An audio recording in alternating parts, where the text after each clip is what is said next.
Hi, everyone, and welcome to Empowering Homeschool Conversations. It's a weekly broadcast that we do from SPED Homeschool. We're a 501c3 nonprofit, and we just want to empower families to homeschool children with unique learning needs. And so each month we focus on a different topic, and this month of May 2021, we're going to be focusing on outdoor learning and getting outside, enjoying those outdoors. And tonight, my special guest is Justin Schell, and we are going to be talking about increasing outdoor learning experiences. And I just want to thank you for joining us, Justin, and welcome. Yeah, thanks for having me, Peggy. I'm looking forward to the conversation. Yes, I am too. So, if you're watching this live, and I see we have people popping on right now, if you know anybody that would be interested in this conversation and joining us and with some comments and questions, definitely share this. And just know that you can post comments and questions in the feed, whether you're watching on Facebook, YouTube, or Periscope. So, because we want to be part of what we're talking about. And so also, if you're watching us recorded, you can share too. You just can't join us live, but we would love for you to just share with those friends that are going, how do I get outside? How do I get my kids outside? We may be sharing some things tonight. I know Justin has a lot of really great ideas and some experience that he's going to pull from, and also just a lot of enthusiasm about getting outside. So yeah, why don't we get started? So Justin, as we just dive in. Actually, I need to also thank our sponsor. I forgot about that. I just want to thank Knotgrass History for sponsoring this episode of Empowering Homeschool Conversations. We'll hear about halfway in a little bit about them and what they do and how they help homeschoolers. So thank you, Knotgrass History. So let's just dive in.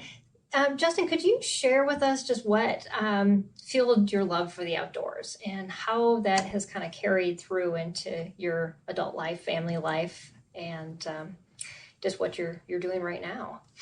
Yeah, sure. So I guess, like a lot of people, it kind of started out with my family. We got outdoors a lot when I was younger. That's great. I think, yeah.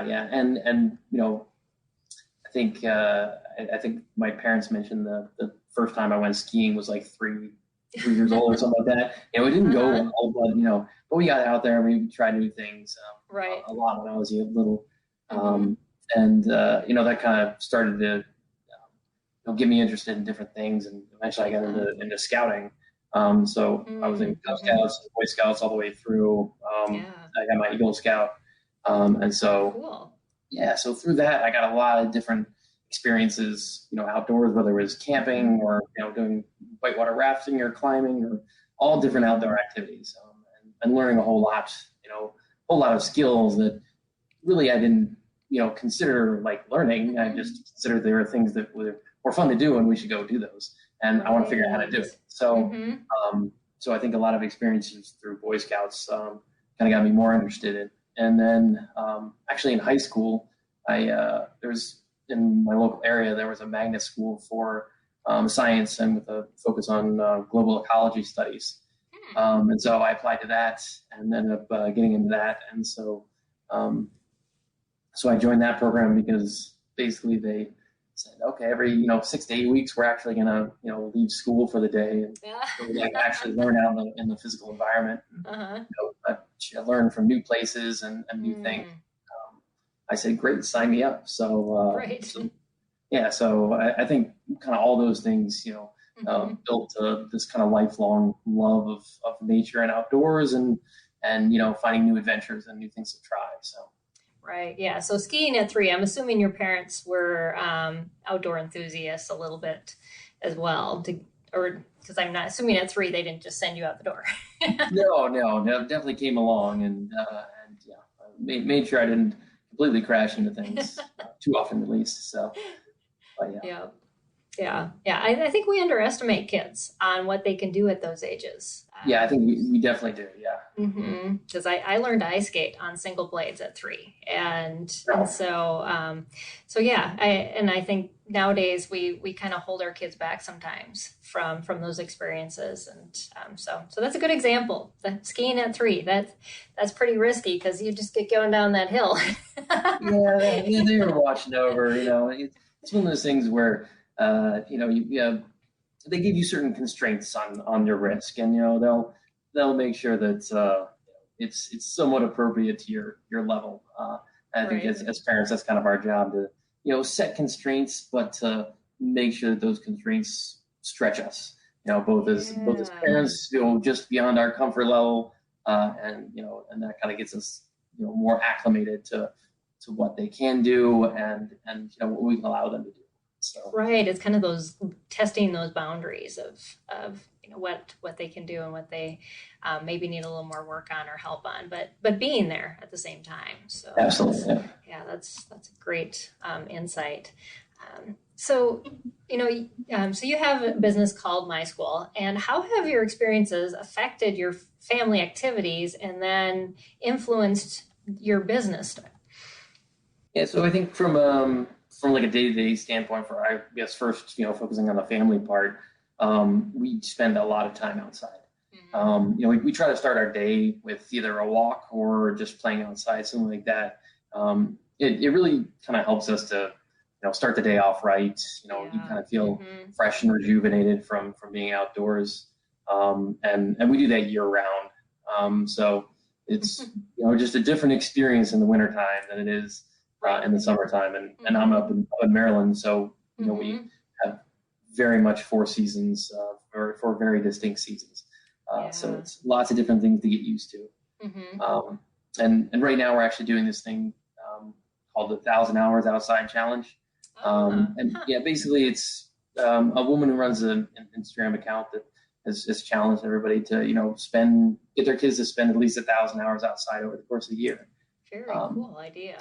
Yeah, and it comes out to like 2 to 3 hours a day on average. So doable, but it just it stretches people. And we managed to exceed that throughout the winter months, and so I think we're going to make it just fine. But it is really, I think, a really good challenge for people, especially. I think the average number of minutes that kids spend outside is around like 40 minutes a day or something. So really stretching to 2.5 to 3 hours a day, that's like a big jump for a lot of people. So right, yeah. So you may need to take it slow at first to just get your kids acclimated, or to, leads to a good question. If you do get some kickback from kids, do you have any good ideas for how to encourage them to be outside, or activities that would keep them out a little bit longer?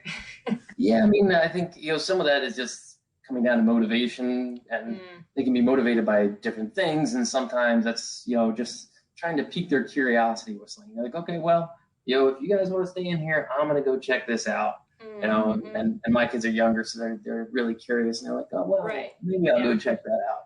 So so it's just playing those little games that kind of motivates them through bits of curiosity or something they're interested in, or like, all right, well, I'm just going to go check this out. And that usually gets them curious enough to try it too. Right. You also have to get over the hurdle of the multiple layers of clothing throughout the winter time. Yes, I was going to ask about that with winter. All right, did they have any issues? Your kids have any issues with that? Getting out? No, actually, they love that. Sometimes they love it, and sometimes not so much.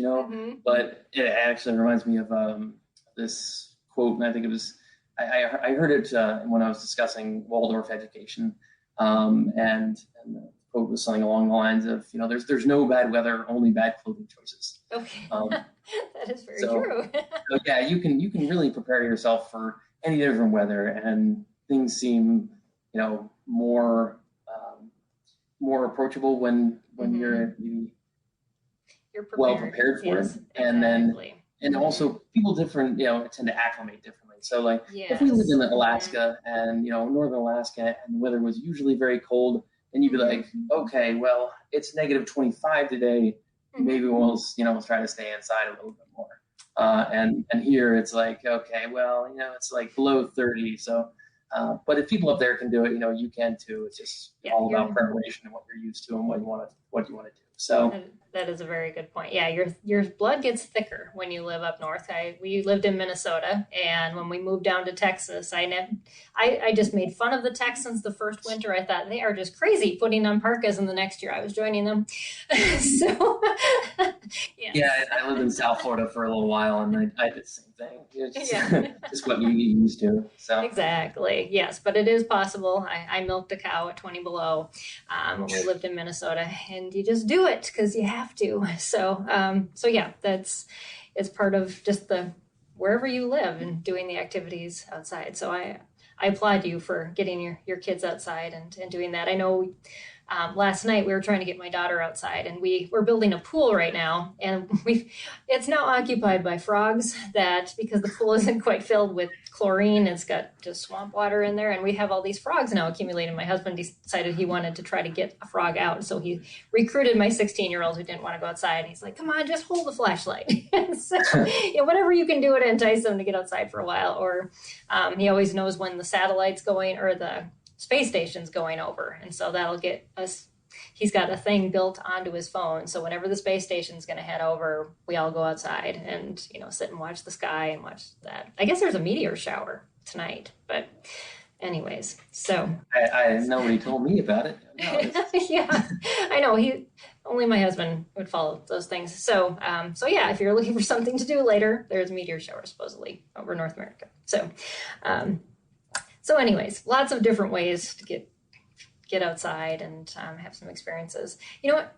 The thing that I noticed, though, as homeschoolers, we tend to be isolated. And I'd love for you to talk a little bit about why it's advantageous for families to reach out to one another and develop community and learning activities with one another. Because we do have, things we do as families, but what about doing activities with other families?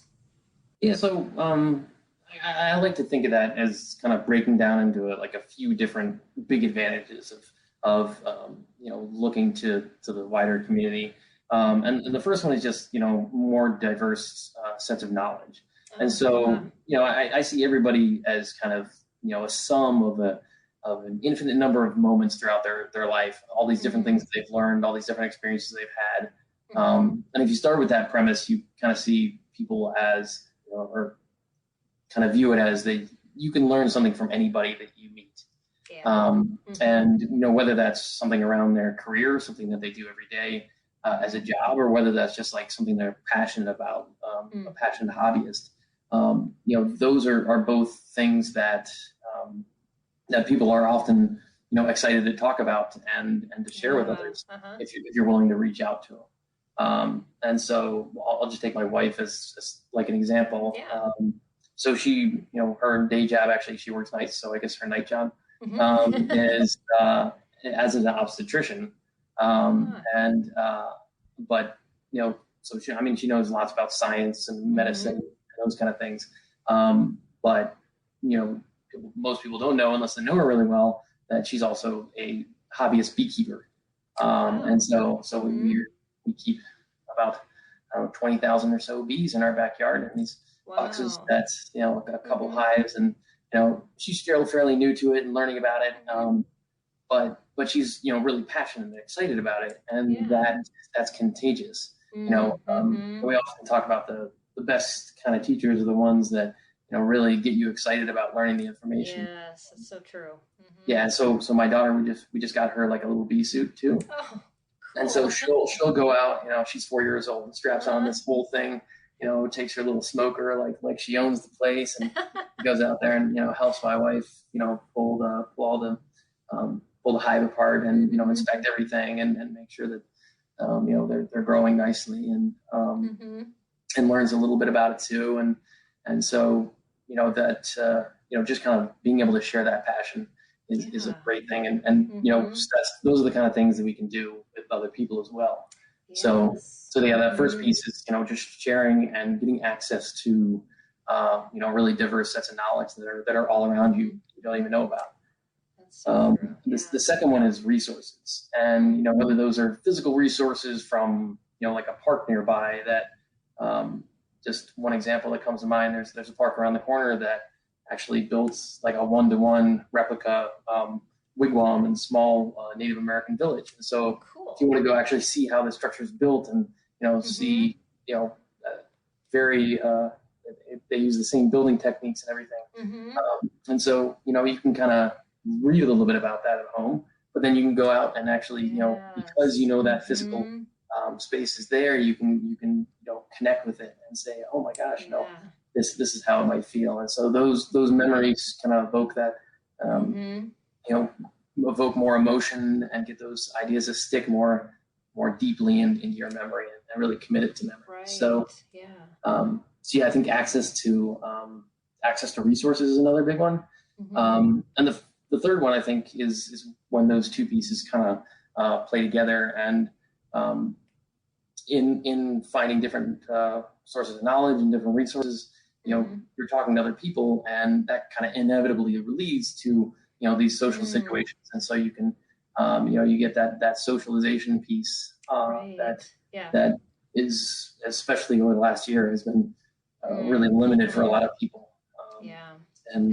So you seek out groups and you seek out resources and things like that interest you, and then you can connect with people around shared interests, and find the right groups for you, and really tailor that to what you need, what your kids need.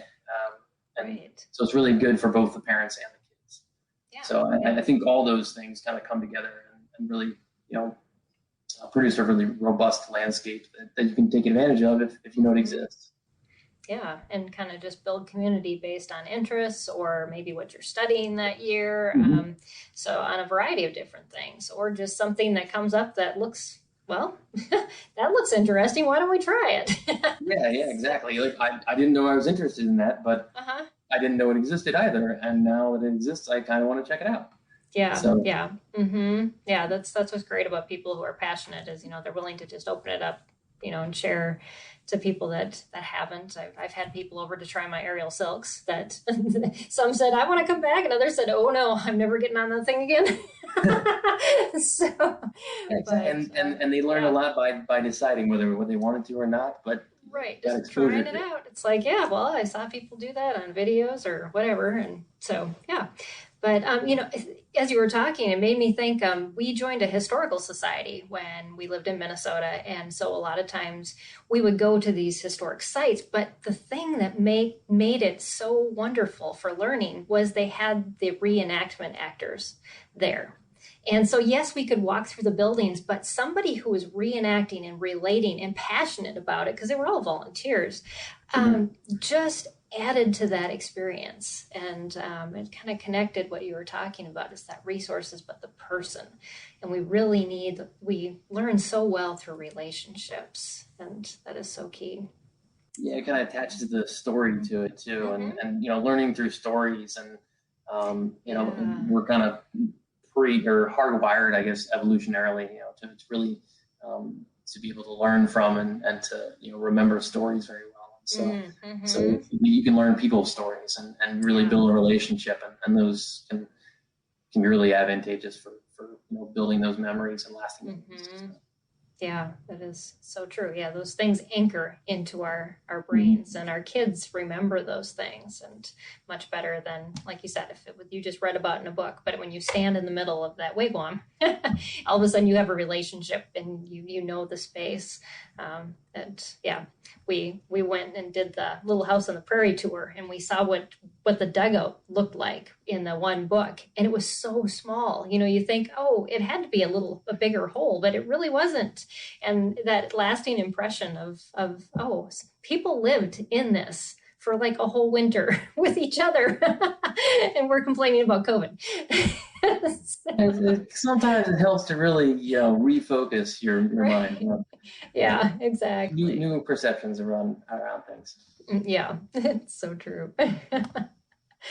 So can you share maybe some stories with us from your own experience and families you've worked with, to further develop just some I guess maybe even for those that are sitting on the fence going, well, this sounds really good, but how do we do this? And how do we make this work for our family? We have a lot of families who have kids with special needs, and sometimes that's a lot of effort to get out the door. But I think with the proper motivation, a lot of us can get out the door, but we need that extra little nudge, Yeah. per se. Yeah, and I think some of that comes down to just finding somebody that's more comfortable in those situations, who has that knowledge that can help you kind of realign your risk tolerance. You're like, okay, well, at least this person knows what's going on. If I'm going into this situation, with no knowledge about going in the outdoors, how to pack, how to do any of these things. That's true. At least we're going along with somebody that does know that and relay that information. So, and there's actually a group like that. So I met a couple, talked to them, I guess, a couple weeks ago, and they're not too far from me. They have a lot of years of experience as firefighters and paramedics. And they were just, big outdoor enthusiasts. The husband, he was an Eagle Scout as well. And so he probably had a lot of that, same motivation growing up, but they're a very outdoorsy family. And so they started an organization called Emergency Response Training, where they kind of put all those passions and those things that they've learned from their careers all together. And so they do like youth survival classes for kids. Oh, cool. So they'll take them out and show them how to pack for camping, for hiking, things like that. Prepare, when they get out there, they'll show them how to build a shelter, how to, build a fire, how to cook over the fire, how to do first aid and those kind of things. So if you don't know anything about it, those are great, fairly inexpensive, like crash courses on, how to do this. And then we'll actually get you out there and show you how to do it for the first time. And that can kind of give you the confidence and the knowledge that you need to at least have a point to start. So, that was a really cool organization. I talked to another homeschool dad, I guess, last week, and his name is Jake, and he's always had an interest in reptiles, and his wife has a background in biology, and so they combined these efforts and created an organization called My Three Chambered Heart. Which, until I found the organization, I didn't realize that most reptiles only have 3 chambers in their hearts. So 2 atria and 1 ventricle. And so I know this I had no idea. And I also learned the word herpetology, which is the study of reptiles, and all of these things I've just learned in the last week from chatting with Jake.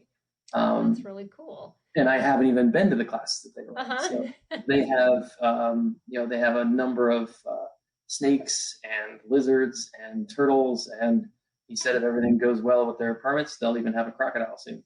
Wow. Yeah. And so, so they travel around and they give, they teach at their local, like a homeschool resource center that is nearby them.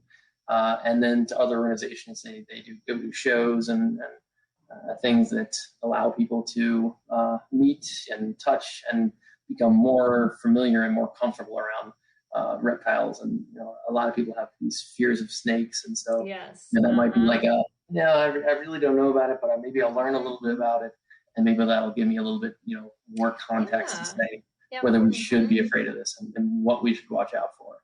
Right. So, and maybe as a parent having the fear, but allowing your kids to interact without you having to be the one holding it or getting it as a pet. Yeah. So I remember pushing my parents for a pet snake a lot when I was little. Never happened. No, okay. But, they held out. Yeah, that's totally fair. I know. I think I feel that way about my kids now. So, but yeah, I think not all those things are science related too. So I was talking to a woman last week, and she's used to be an educator in a public school, and then stepped away to homeschool her daughter, and she's also just really passionate about early literacy and gardening. And she's like, why don't I just put those together? So she formed what's called the Reading Garden Club, and so she invites parents and kids to and they learn early literacy skills. Mm-hmm. And so it's both teaching the kids those skills, but also teaching the parents how to provide those skills. And so, yeah, you kind of get, it's like a education double whammy there. So just learning how, they're learning something and you're learning how to teach them more.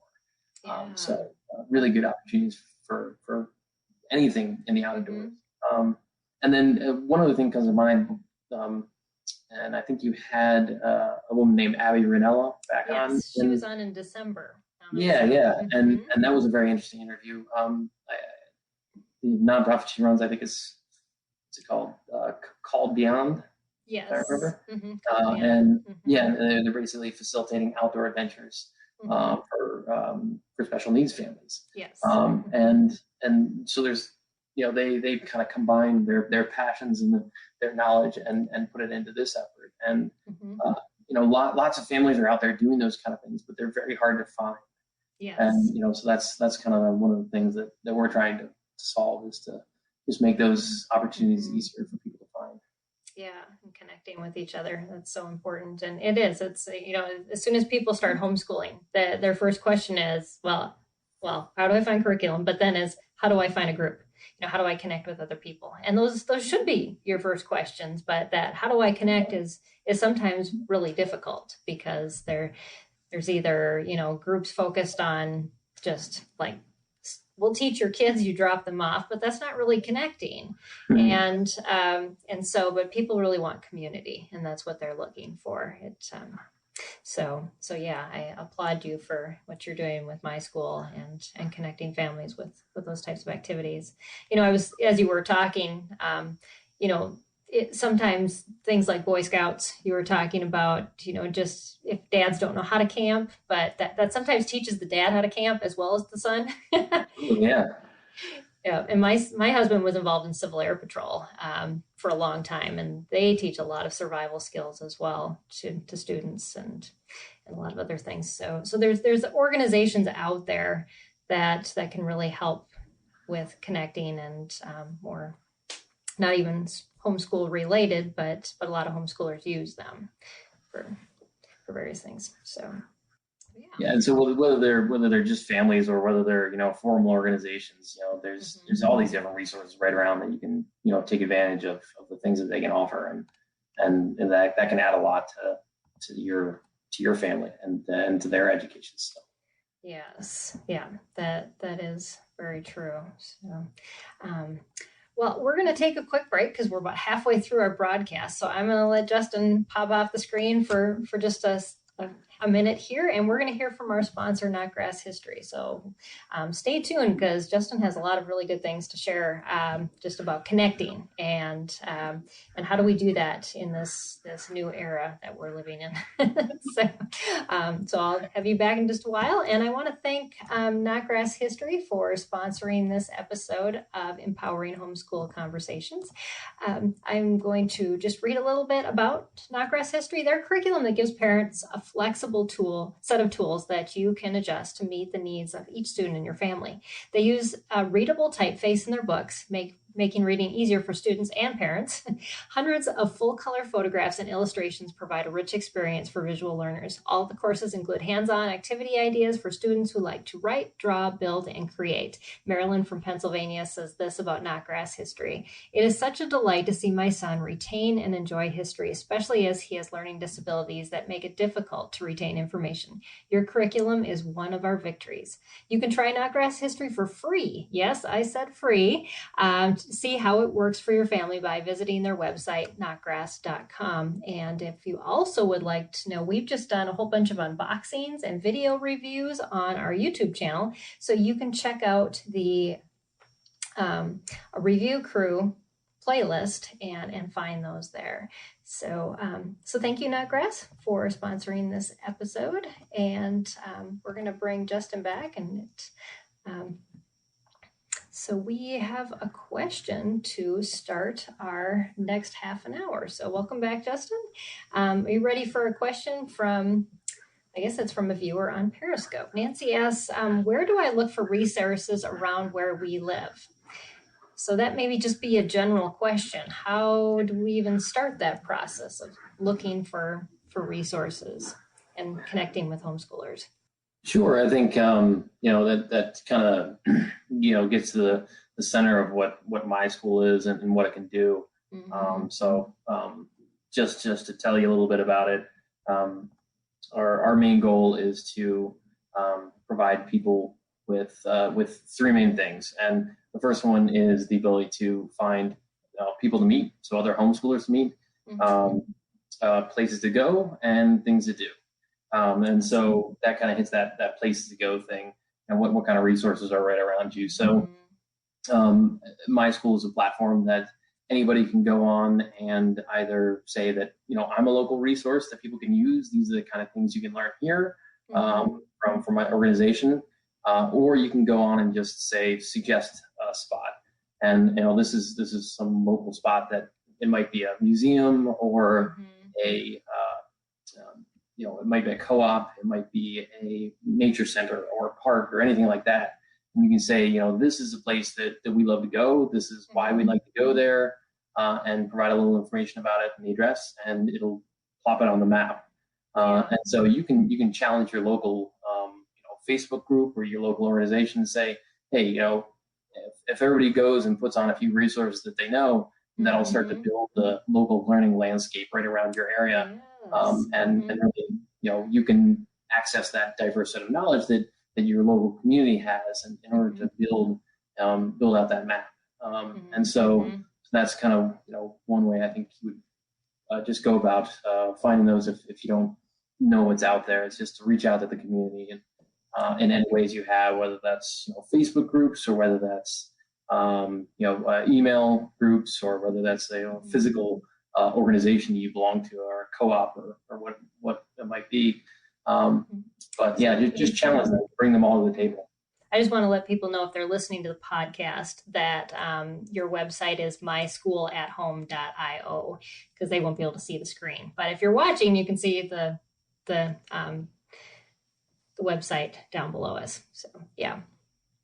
But that's great that you offer that, because it gets to be so confusing, and then you wonder, how far away from me is that? But if it's on a map, then you can easily access that and figure out those things. Because somebody says they're in Houston here, they could be 2 hours away from me. Instead of just in my, maybe they're in my neighborhood. I don't know. But yeah, so it's a good resource to have. So, so thank you for asking that question. And if you have a question or comment and you'd like us to build that into our conversation, we welcome you to do that. So, we are live right now on Facebook and YouTube, as well as Periscope. And also, speaking of links, Justin has shared with me a bunch of links for different things on his website. And if you're watching on the YouTube channel, those are already in the description. So you can just click on those right there instead of having to try to enter that information in off the screen. So, that's helpful. But, I'd love to start this time talking about maybe some research to consider for parents who still may not be convinced to get out of their comfort zones to connect with others, especially in light of, the COVID restrictions and concerns. What do you have to share with us on that? Yeah, there's a lot of research on, learning outside and then learning with other people. I gave a talk about socialization specifically at a recent virtual conference. Due to COVID, everything's kind of online. Yeah, and there's advantage to that in the long run. We'll see, but but there is a lot of research about the importance of going outside and learning outside and learning with other people outside. And the big one that comes up a lot of the time, first off, is just the fact that your body needs that sunlight to produce vitamin D, and then it's a lot of advantages, from a physical standpoint, because your body requires that for a lot of processes like bone development, immune system health, and those kind of things. So just getting out and just being in the sunlight can be advantageous. another thing is exercise. For your physical well-being, getting out and just having the kids run around for long periods of time. It's easy to do, and gets them out there for long periods of time, exploring, and you don't have to focus on exercise. It's just kind of a byproduct of getting them outside. And another big one I think is around unstructured play, and you can do that inside, but it's really there's a lot of advantage to doing it outdoors. Both the fact that there's less rules because there's not as many things you're going to break. There's more space. Was that? Oh, I said that's so true. Yes, we have. Yeah, I think we have a padded room or some kind of like sensory room that our kids can just kind of bounce off the walls. It makes it difficult in your living space to do those types of activities. That reminds me, my wife sent me a saying the other day, and I don't know where it's from, but it said, they can't be bouncing off the walls if you take the walls away. Oh, so, that's very true. I thought that was a really nice articulation of that. So, but yeah, that unstructured play is really, really good for a whole range of kids, especially in the early years, but all the way up through adolescence. Helps to develop self-regulation, planning and prioritization skills, troubleshooting in different situations, and this will kind of all be lumped under this umbrella of that is known as executive functioning skills. Yes. And so if anyone's not familiar, that's kind of often described as like the air traffic controller of the brain. It takes in information, figures out what other information has to be taken from your memory and from your knowledge to adapt to that situation, and then figure out how to deal and how to negotiate with this. And so so that keeps on developing for a lot of years, and that unstructured play provides a huge advantage to the development of that system. So that's a big one that gets pointed to a lot as well. Then risk taking, and risk is something we kind of mentioned a little bit earlier, but it helps to stretch people beyond their comfort zone, and stretching beyond your comfort zone means you're learning new things. That's like a good slight discomfort range, and if you can actually get beyond that and accomplish whatever your goal is, that can help provide that self-confidence. And so we can get all those things from just learning to manage risk and figure out how to deal with that and negotiate those situations. And then, specifically in the science realm, I think if we think about science as the study of the physical world, then it makes sense to get out and explore and to develop a relationship with the physical world. You can only get so much by reading about things. I think that's an important aspect, but then actually going out and physically seeing them, that provides a very different experience, and something that if you really want to develop a lifelong love of the outdoors, you really need to create that relationship with the outdoors. And so that's a really important part of it. As you were talking about, I was just thinking, how my kids often mention, some movies, they're like, well, that defies the law of physics, because they've been outside enough. They know what, something would do if it was flipped around and turned around, and yet, AI, the graphics in some movies doesn't actually show you what it would do. And, but the more you have those experiences, the more you go, that's just off. And you don't have to think about it. It's just, it.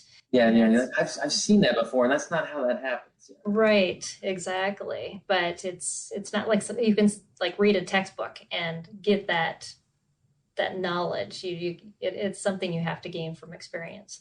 So yeah, I totally get that experience related to learning, and I love that you talk about the just the risk factor and allowing kids to kind of go towards that edge that's, with under control. But I think we live in a society where we want to protect our kids so much. Can you talk a little bit about that, and just how as a parent do we do that, and kind of get past allowing our kids maybe to stumble and fall, and to make those mistakes, but definitely within a semi-controlled environment at least. Yeah, and I think you just kind of, you have to realize that the stakes are fairly low, in that situation where they're going to get outdoors. And yes, they might, fall down, they might get a bruise, they might get a cut, things like that. But those are situations that they need to start negotiating, early on, and so that they can, further develop in whatever variables might get thrown their way. And the outdoor environment is providing, all kinds of additional variables all the time for us to adapt to.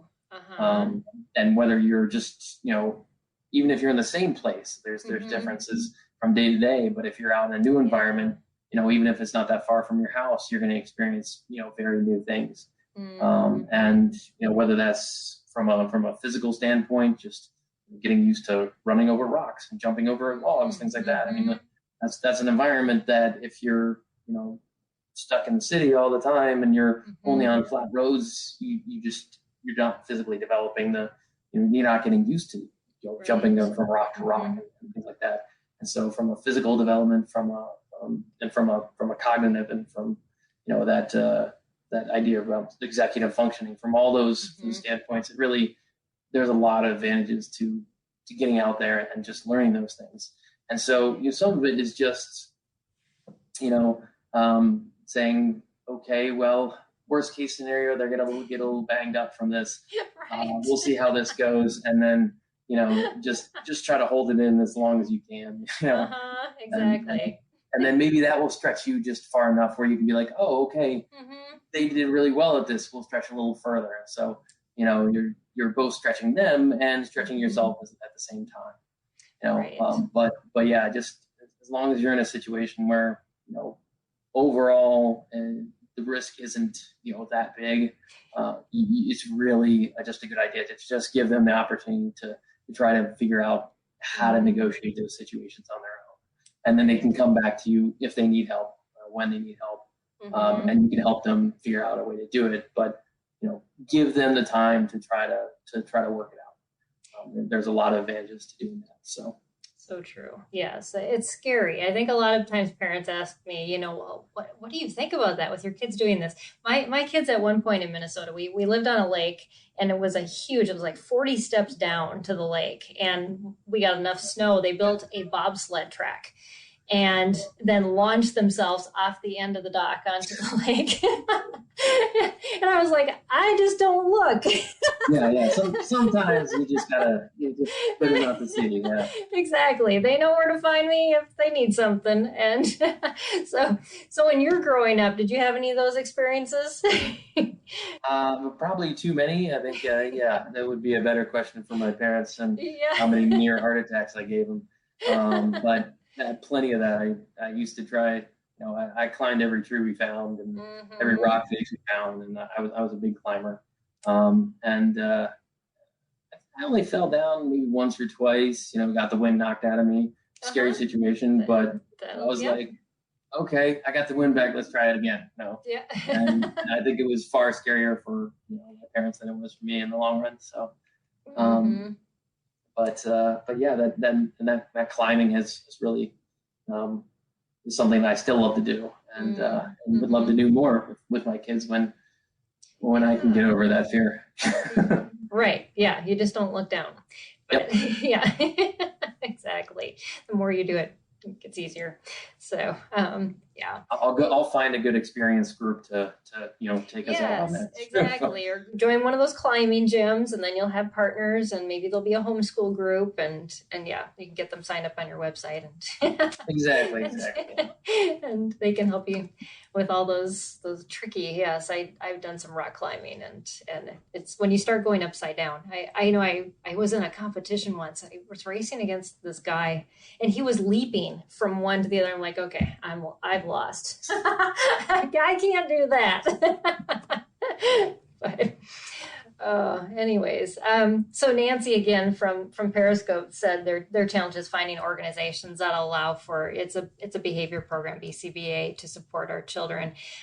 So you're looking more for like a program where that would be incorporated, probably something more like a co-op, and that is difficult. I just have to let you know that there's very few. I think I've only heard of one or two groups that they have incorporated therapy in with the homeschool co-op. A lot of times it's just too difficult, or there isn't enough of a population. And so I just encourage you to keep looking and maybe start connecting with other parents who have kids with similar needs. And we create things out of the necessity. And so, I mean, that's what Sped Homeschool started out with. And I know, Justin, you're trying to create a community so your kids have people to relate to as you homeschool them. So we just do those things to get connected and create the communities that we want for ourselves as well as for others. So I, as we're wrapping up, I just love for you to tell us more about MySchool and how families can connect with you and your services, so that so they can find you easily. Yeah, sure. So I think a little earlier I mentioned, we kind of do three things, and that's to help homeschoolers find people to meet, places to go, and things to do. So I'll just kind of go through each one of those. Yeah, the people to meet, basically you come on the site, and we operate kind of like a social network for homeschoolers. And so you can create a personal profile, and if you want to, you can drop your personal profile on the map and say, hey, we live somewhere around here. We don't store addresses. We don't. You can modify your location to where you feel comfortable. So it's in your general area, so that people can know. I'm in this area. I'm looking for other people in this area. And so you can connect with other people directly just by looking for other profiles and of people who have also opted to be on the map. Oh, great. And so that's much more prevalent in the Maryland, DC area. Just that's where we started, and that's where we've grown. For the last couple of years. But really, if you want to go invite anybody else onto the site, those are all things you can just go on and do for free. All you have to do is sign up. And so the second part, the places, that's what I was mentioning before, is just to reach out to your local community. You can go start to build the local landscape, and just by adding points to the map, these are the places I love to learn. Where are other places people love to learn? And you can kind of organize it all with the map and see what's around you, and say, these are the places that that I can go to. These are the resources in my community that I can take advantage of, and these are all the things that we can learn. And so as people add more and more things to the map, then you can kind of use the search bar and tailor it down to the exact needs. So the more options that people bring to the table, the more specific you can get with what you're looking for. And so that's the places aspect. And then the third, and I think the third is the part that excites me the most about getting people together is the things to do. And those can be, if you sign up as either a personal profile looking for other people, or you sign up as an organization on a map, as a spot, as a resource that people can use. You can host events, and you can, that might be something that's more informal, like a meetup. If you're looking just for other parents with a similar kids around a similar age or around a similar interest or things like that. Hey, we're meeting up at this park just for a park day, and you can organize one of those. You just basically fill it out, it drops it on the map, and you're like, anybody else who wants to check it out can come, and they can register right through the site. And so you can find out a little bit about everybody coming. And then it also gives you a list of those people that came so that you can reach out afterwards. Think, I meant to talk to this person more, but I didn't get their contact information. Well, now you have everybody that came, and so you can reach back out. And so it tries to kind of leverage some of the tools of the online world to really give us the tools that we need to, communicate better. Right. But they can also be educational. You can host classes or field trips. And so, just as an example, next week, my family's hosting a field trip to a local. They're called the Conservation Society of Micropidae, which I wasn't aware of beforehand, but apparently that's the family that kangaroos and wallabies belong to. Oh, so you can go and learn about them and actually, physically interact with the kangaroos and wallabies that they have on site. And so we thought that was really cool. And, they can take 12 people. And so we said, great, anybody who wants to come with us, we created an event on there and people can come do that.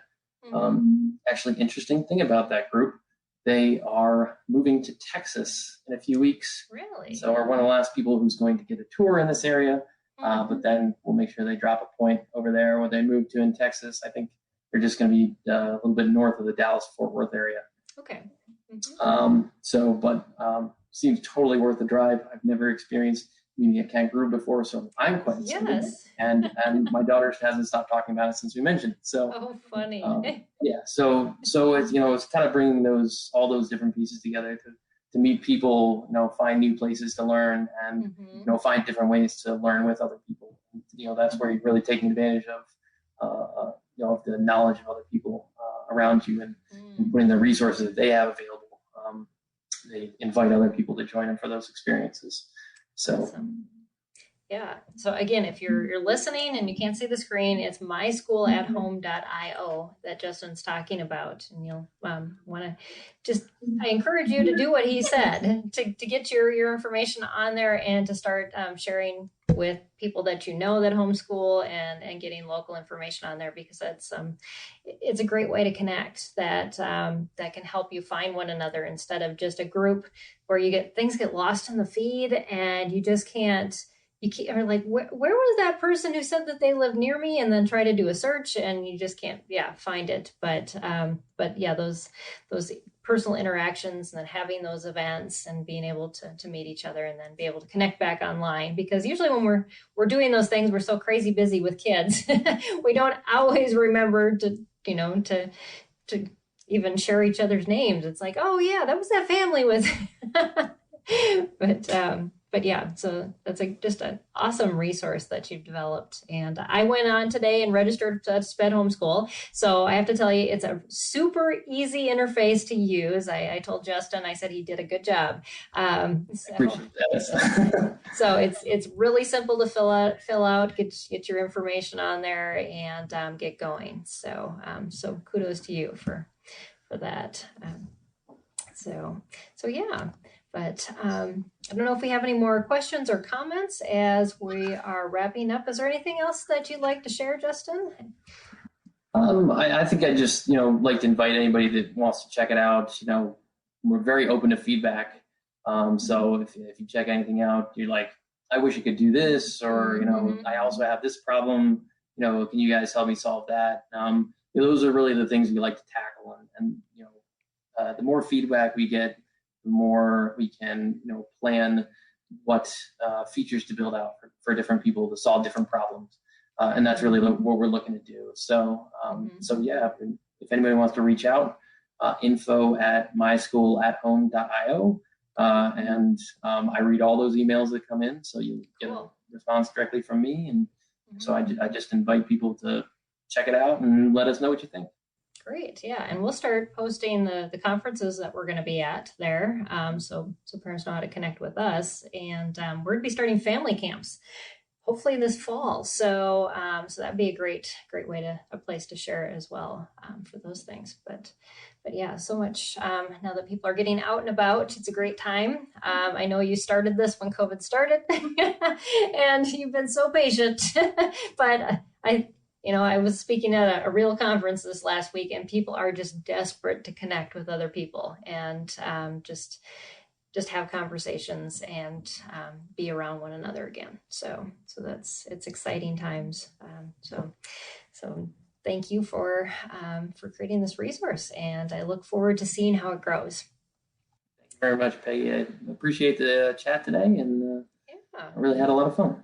Yeah, this was great. I just want to thank all of our viewers too for joining us, and also for our sponsor, Nutgrass History, for sponsoring this episode of Empowering Homeschool Conversations. Definitely check out their website. Like I said, they have free software, or not free software, but they have free curriculum that you can try out. They have free samples of every single curriculum that they have on their website. So you can download those PDFs and try them out.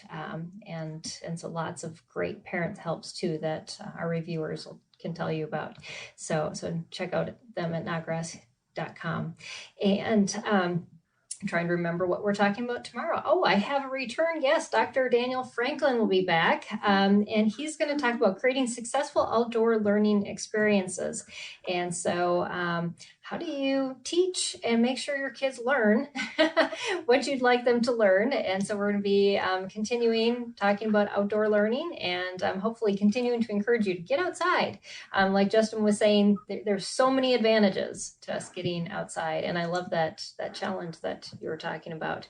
Just that little bit adds up as we spend our time outside with our kids. And so yeah, well, thanks again, Justin, for your time. I appreciate it and all that you had to share with us. I wish you success with MySchool and everything that hopefully there's a lot of people connecting over the summer and into the fall. Hopefully. Thank you very much, Peggy. Yeah, you are welcome. I think we have one more. Somebody wanted to know, can I ask the meaning of SPED? SPED stands for Specialized Education. So we know that some kids just need their curriculum, their teaching tweaked, and those are unique learners. And so we call it SPED homeschool. So that's where that came from. And so yeah, it is. But we've kind of changed our tagline a little bit to empowering because parents need to be empowered when they're teaching struggling learners. And I think one of my guests at one point said 70% of kids can contort themselves to fit into any type of curriculum or any type of learning experience. It's those 30% that we have to change the environment. We have to change the way we teach and the materials we use. And so those are the parents, the families that we are supporting. And even as I told parents last week, I was talking about creative curriculum, is even typical kids, they get sick of contorting themselves sometimes. And so what Justin was talking about with getting kids out and playing, that's their natural learning environment. It puts your mind at rest, but you can still learn. And so what a better time when the weather's getting good, get outside. So, yeah. All right. Well, thank you, Erica, for your question. And thank you, Justin, again for joining us. And thank you all again for joining us on Empowering Homeschool Conversations. And we will see you next week right here, same time, same places. Bye, everybody.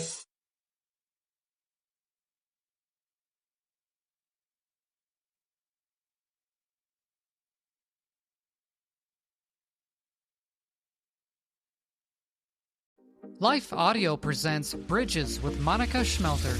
That we have an enduring hope that can't be taken away when we are in Christ. And to know that we have that, right? And eternal salvation, because this world can be so busy and so dark that we can forget that. Right? Because sometimes I get caught in the trappings of what's going on in my life this moment. And while I have to recognize that, that's not it. Continue listening on lifeaudio.com or wherever you find your podcast.